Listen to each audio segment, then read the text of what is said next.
શ્રી પરમાત્મને નમઃ। શ્રીમદ ભગવદ્ ગીતા તૃતીય અધ્યાય કર્મયોગ। અર્જુન બોલ્યા, હે જનાર્દન, જો તમે કર્મ કરતા જ્ઞાનને ચડિયાતું માનો છો તો પછી હે કેશવ, મને આ યુદ્ધરૂપી ભયાનક કર્મમાં કેમ જોડો છો? તમે ભળતા જેવા વચનોથી મારી બુદ્ધિને જાણે ભરમાવી રહ્યા છો, તો એવી એક વાતને નિશ્ચિત કરીને કહો કે જેનાથી હું કલ્યાણ પામું। શ્રી ભગવાન બોલ્યા, હે નિષ્પાપ, આ લોકમાં બે પ્રકારની નિષ્ઠા મારા વડે પહેલાં કહેવાઈ ચૂકી છે। એમનામાંથી સાંખ્ય યોગીની નિષ્ઠા જ્ઞાન યોગ દ્વારા અને યોગીઓની નિષ્ઠા કર્મયોગ દ્વારા થાય છે। માણસ ન તો કર્મનો આરંભ કર્યા વિના અર્થાત આચરણ કર્યા વિના નિષ્કર્ષતાને એટલે કે યોગ નિષ્ઠાને પામી શકે છે, કે ન તો કર્મોમાં કેવળ ત્યાગ માત્રથી સિદ્ધિ એટલે કે સાંખ્ય નિષ્ઠાને પામી શકે છે। ખરેખર કોઈ પણ માણસ કદીએ ક્ષણ માત્ર પણ કર્મ કર્યા વિના નથી રહેતો, કેમ કે આખાય મનુષ્ય સમુદાયને પ્રકૃતિજનિત ગુણો વડે પરવશ થઈને કર્મ તો કરવું જ પડે છે। જે મૂઢ બુદ્ધિનો મનુષ્ય સઘળી ઇન્દ્રિયોને હઠપૂર્વક ઉપરથી રોકીને મનથી તે ઇન્દ્રિયોના વિષયોનું ચિંતન કરતો રહે છે, તે મિથ્યાચારી અર્થાત દંભી કહેવાય છે। પરંતુ હે અર્જુન, જે પુરુષ મન વડે ઇન્દ્રિયોને વશમાં કરી અનાસક્ત થઈને સઘળી ઇન્દ્રિયો દ્વારા કર્મયોગનું આચરણ કરે છે, તે યોગી શ્રેષ્ઠ છે। આથી તું શાસ્ત્ર વિહિત સ્વધર્મરૂપી કર્તવ્ય કર્મ કર, કેમ કે કર્મ ન કરવા કરતાં કર્મ કરવું શ્રેષ્ઠ છે।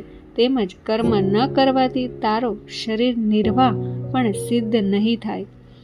યજ્ઞ નિમિત્તે કરવામાં આવતા કર્મો સિવાયના બીજા કર્મોમાં જોડાઈને જ આ મનુષ્ય સમુદાય કર્મોથી બંધાય છે। માટે હે અર્જુન, તું આ શક્તિ વિનાનો થઈને તે યજ્ઞ નિમિત્તે જ સારી રીતે કર્તવ્ય કર્મ કર।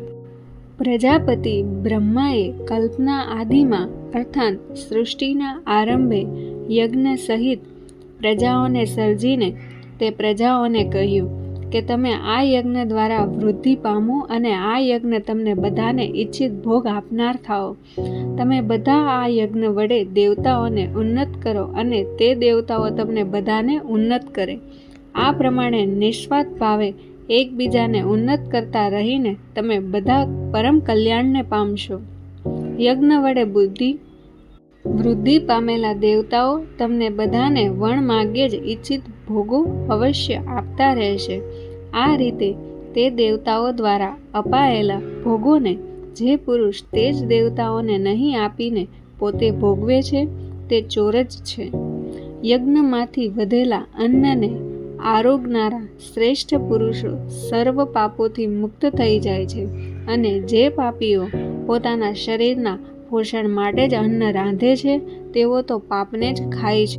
સઘળા પ્રાણીઓ અન્નથી ઉત્પન્ન થાય છે। અન્નની ઉત્પત્તિ વરસાદથી થાય છે, વરસાદ યજ્ઞથી થાય છે, અને યજ્ઞ વિહિત કર્મોથી ઉત્પન્ન થનારો છે। કર્મ સમુદાયને તું વેદથી ઉદ્ભવેલો અને વેદને અવિનાશી પરમાત્માથી ઉદ્ભવેલો જાણ। આથી સિદ્ધ થાય છે કે સર્વવ્યાપી પરમ અક્ષર પરમાત્મા સદાય યજ્ઞમાં પ્રતિષ્ઠિત છે। હે પાર્થ, જે મનુષ્ય આ લોકમાં આ પ્રમાણે પરંપરાથી પ્રચલિત સૃષ્ટિ ચક્રને નથી અનુસરતો અર્થાત પોતાના કર્તવ્યનું પાલન નથી કરતો, તે ઇન્દ્રિયો વડે ભોગોમાં રમનારો પાપાયુ મનુષ્ય ફોગટ જ જીવે છે।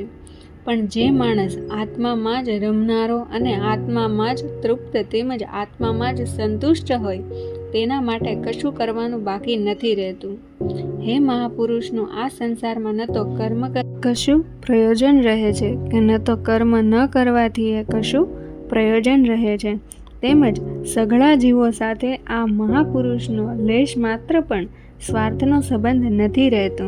આથી તું નિરંતર આ શક્તિ વિનાનો થઈ હંમેશા કર્તવ્ય કર્મોને સમ્યક રીતે કરતો રહે, કેમ કે આ શક્તિ વિનાનો થઈને કર્મ કરતો માણસ પરમાત્માને પામે છે।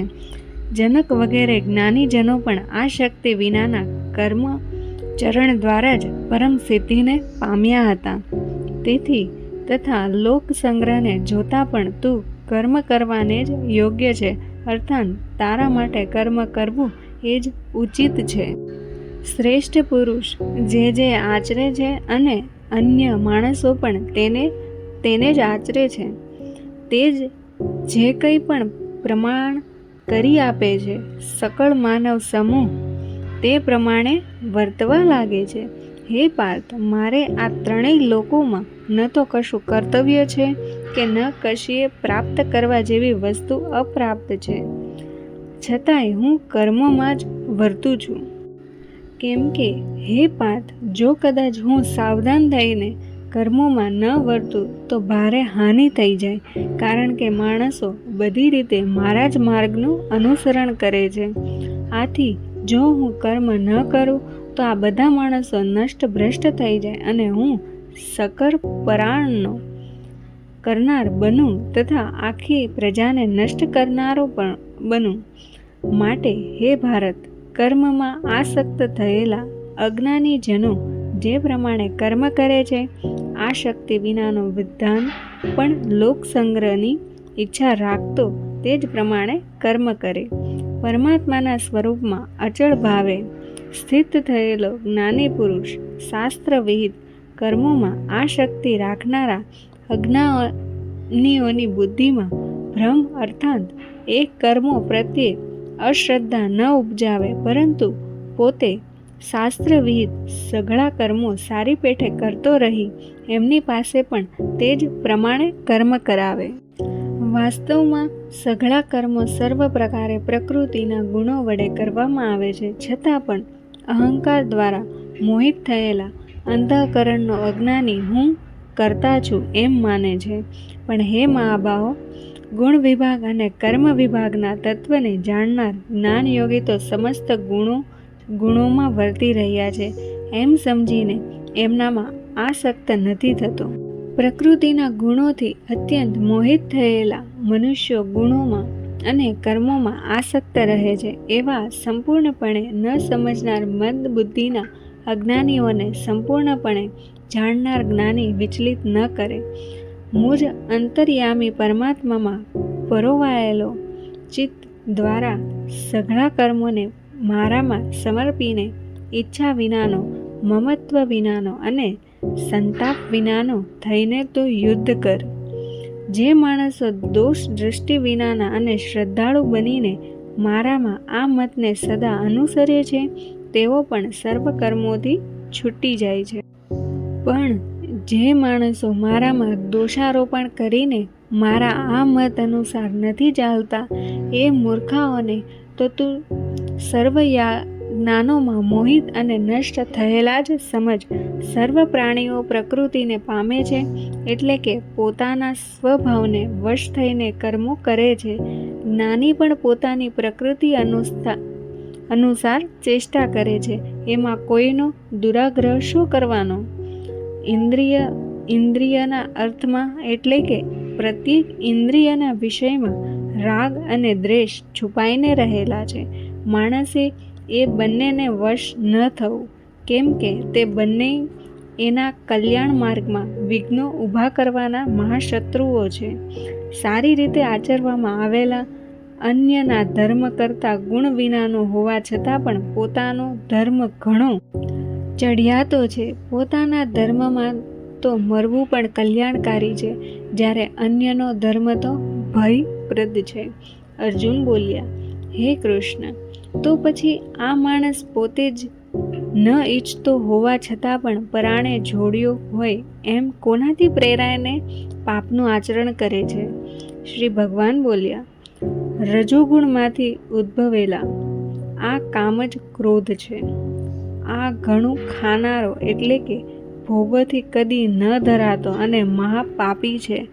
આને જ તું આ બાબતમાં વેરી જાણ. જેમ ધુમાડાની અગ્નિ અને મેલથી દર્પણ ઢકાઈ જાય છે, તથા જેમ ઓરથી ગર્ભ ઢંકાયેલો રહે છે, તેમજ એ કામ વડે આ જ્ઞાન ઢંકાયેલું રહે છે. હે કૌંતેય, આ અગ્નિની પેઠે કદી પૂર્ણ ન થનારા કામરૂપી જ્ઞાનીઓના નિત્ય વેરી વડે માણસનું જ્ઞાન ઢંકાયેલું છે. ઇન્દ્રિયો, મન અને બુદ્ધિ એ સર્વ આનું રહેઠાણ કહેવાય છે. આ કામ આ મન, બુદ્ધિ અને ઇન્દ્રિયો દ્વારા જ જ્ઞાનને ઢાંકી દઈને જીવાત્માને મોહિત બનાવે છે. માટે હે ભરતવંશીઓમાં શ્રેષ્ઠ, તું પહેલાં ઇન્દ્રિયોને વશમાં કરીને જ્ઞાન અને વિજ્ઞાનનો નાશ કરનાર આ મહાપાપી કામને અવશ્ય બળપૂર્વક હણી નાખ. ઇન્દ્રિયોને સ્થૂળ શરીર કરતાં પણ અર્થાત શ્રેષ્ઠ, બળવાન તેમજ સૂક્ષ્મ કહે છે. આ ઇન્દ્રિયો કરતાં મન પર છે, મન કરતાંય બુદ્ધિ પર છે, અને જે બુદ્ધિ કરતાં પણ સાવ પર છે તે આત્મા છે. આ પ્રમાણે બુદ્ધિ કરતાં પર એટલે કે સૂક્ષ્મ, બળવાન અને ઘણા શ્રેષ્ઠ આત્માને ઓળખીને અને બુદ્ધિ વડે મનને વશ કરીને હે મહાબહુ, તું આ કામરૂપી દુર્જોય શત્રુને હણ.